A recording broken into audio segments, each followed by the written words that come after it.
Continue with chapter journal. In this video we are going to discuss question number 24 and the same question is given as illustration in your book, that is illustration number 19th. So let us start. Before commencing, in this particular video we are going to discuss transactions related to exchange of old assets with the new one. Sometime the company exchange the old asset with the new one. For example, जैसे हमारे घर में अगर कोई Activa हो या हमारे घर में कोई रेफ्रिजरेटर है, कुछ भी है, हम वो पुराना रेफ्रिजरेटर या पुरानी एक्टिवा देकर एक न्यू परचेज कर लेते हैं और बीच में जो डिफरेंस होता है वो जो हम वापस में सेटल कर देते हैं।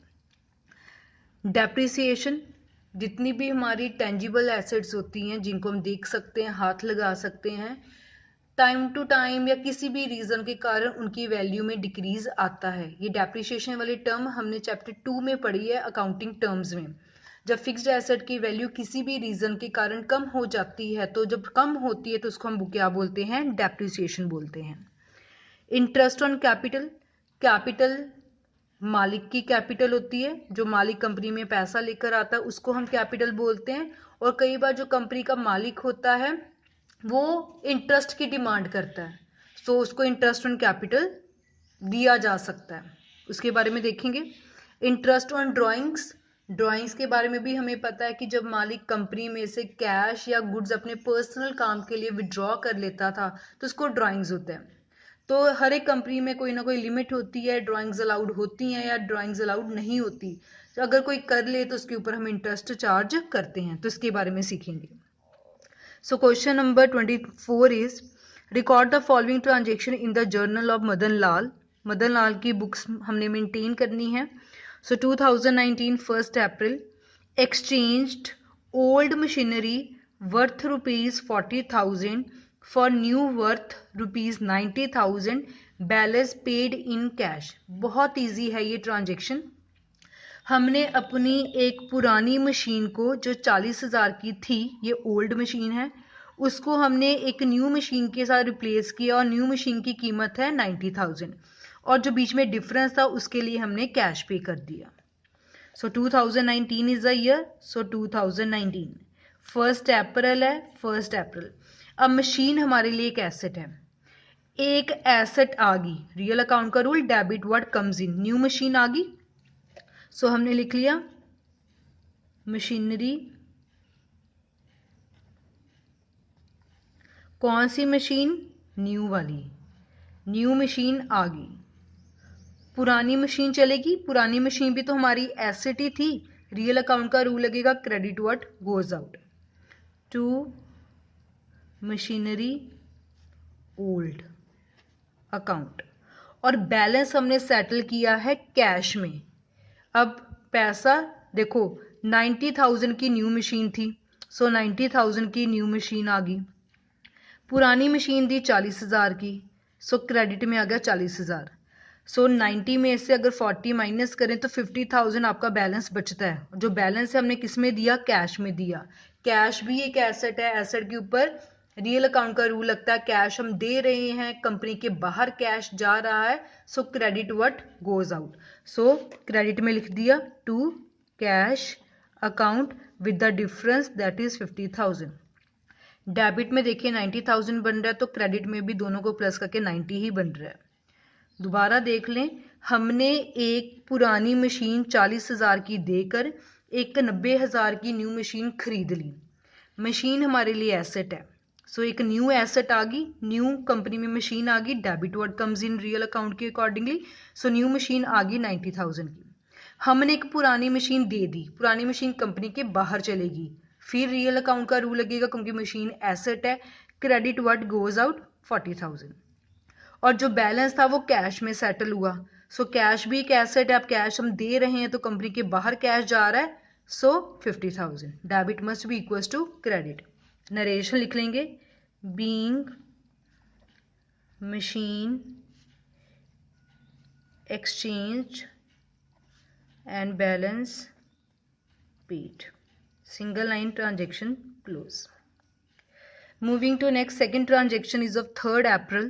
Exchanged old refrigerator worth rupees 12,000 for the new one 70,000, balance paid from the personal bank account.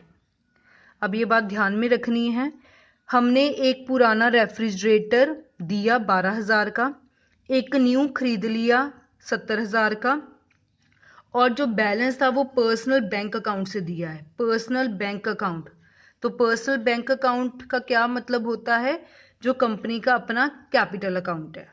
Clear? जैसे हमने पर्सनल कैश पढ़ा था कि जब भी हम पर्सनल कैश टर्म यूज करते हैं तो we always use a word capital. Similarly personal bank भी यही है कि मालिक ने अपने पर्सनल खाते में से ये पैसे जो हैं वो दिए। सो पर्सनल बैंक आ जाए, पर्सनल कैश आ जाए, we always use a word capital. Same पहले जैसे ही है, बस वहां हमने कैश में सेटलमेंट की, यहाँ पर्सनल बैंक आ गया। सो पुराना रेफ्रिजरेटर गया, न्यू रेफ्रिजरेटर आ गया। सो न्यू रेफ्रिजरेटर आ रहा है। सो रेफ्रिजरेटर कौन सा, न्यू वाला, अकाउंट डेबिट।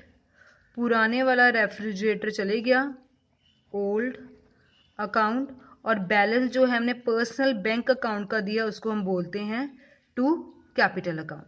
जो न्यू रेफ्रिजरेटर है that is of ₹70,000। So new 70,000 का है। 12 जो था वो 12,000 का था, ओल्ड तो 12,000 का लिख लिया, और जो डिफरेंस है वो पर्सनल बैंक अकाउंट के थ्रू पे किया गया है। सो 70,000 माइनस 12,000, ये आपके पास आ गया 58,000। Debit must be equals to credit.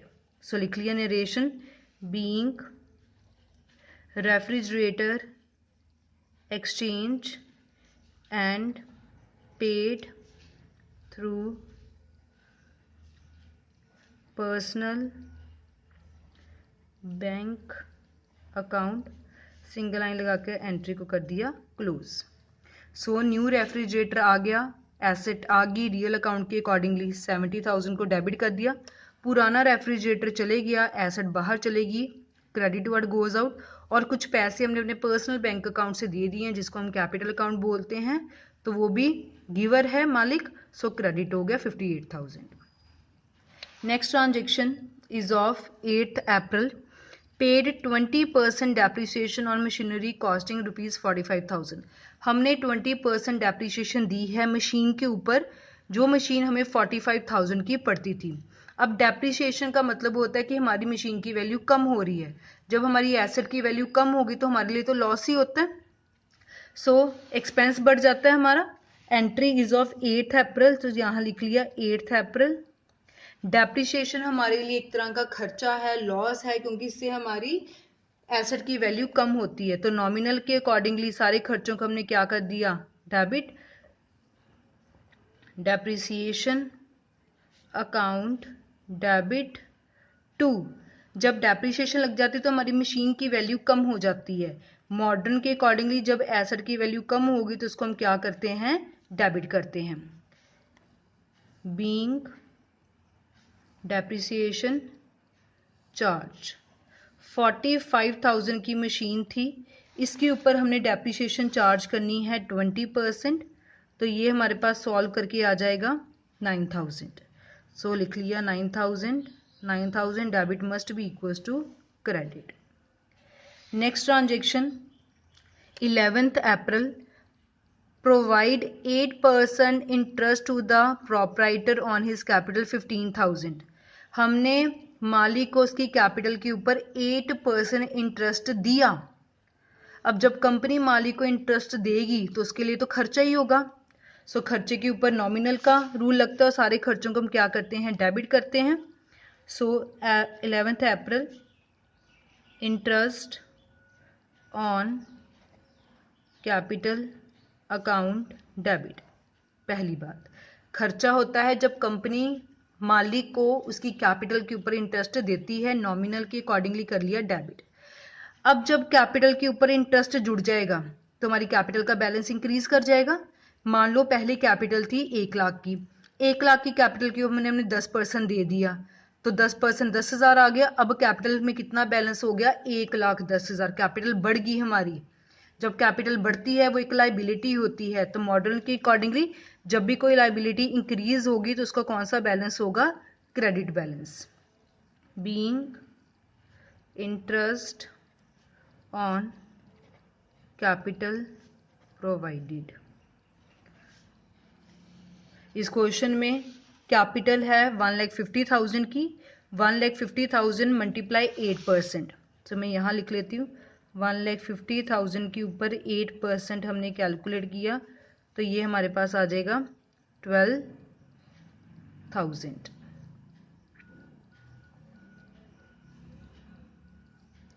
Last transaction जो है that is of 14th April. Charge 6% interest from the proprietor on his drawing 40,000। अब मालिक ने ड्राइंग्स कर ली, अब कंपनी उसको बोल रही है कि तुम अपनी ड्राइंग्स के ऊपर हमें इंटरेस्ट दो। तो मालिक के लिए तो खर्चा हो गया कि उसको ब्याज देना पड़ेगा, पर कंपनी के लिए तो फायदा हो गया, उसको तो इंटरेस्ट मिल रहा है, उसके लिए इनकम बन गई। क्लियर? जो कंपनी के लिए इनकम बन गई तो वो क्रेडिट बैलेंस होगा, क्योंकि हम जर्नल बना रहे that is from the company point of view. और देना किसके ऊपर पड़ा? ड्राइंग्स के ऊपर। तो ड्राइंग्स हमारे लिए क्या होता है? लॉस होता है। 14th अप्रैल। सो ड्राइंग्स हमारा खर्चा है, वो खर्चा ही रहेगा, ड्राइंग्स अकाउंट डेबिट। उसके ऊपर जब कंपनी को इंटरेस्ट मिला तो उसके लिए इनकम होगी। सो नॉमिनल के अकॉर्डिंगली इनकम को हमने क्या कर दिया? क्रेडिट कर दिया। नरेशन लिख ली, being interest on drawings charged. Drawing खर्चा है, खर्चा रहा, उसके ऊपर कंपनी को इंटरेस्ट ऑन ड्राइंग मिल गया तो उसके लिए इनकम होगी। 40,000 की हमारी ड्राइंग्स थी, इसके ऊपर इंटरेस्ट हमने देना है 6%। सो 6% कैलकुलेट कर लिया, ये आपके पास आ गया 2400। सो जितनी भी ट्रांजेक्शन थी वो हमने कर ली। लास्ट में हम टोटल करते हैं। सो यहाँ मैंने लिख लिया टोटल। डेबिट में अगर देखें तो 90,000 प्लस 70,000 प्लस 9,000 प्लस 12,000 प्लस 2400, तो सबको प्लस करके हमारे पास आ रहा है 1,83,400। सिमिलरली अगर हम क्रेडिट में देखें 40,000 plus 50,000 plus 12,000 plus 58,000 plus 9,000 plus 12,000 plus 2400, तो ये आपके पास आ रहा है 1,83,400. Debit must be equals to credit. So this was about question number 24, in which we discussed about exchange of old asset with the new one, depreciation, interest on capital and interest on drawings.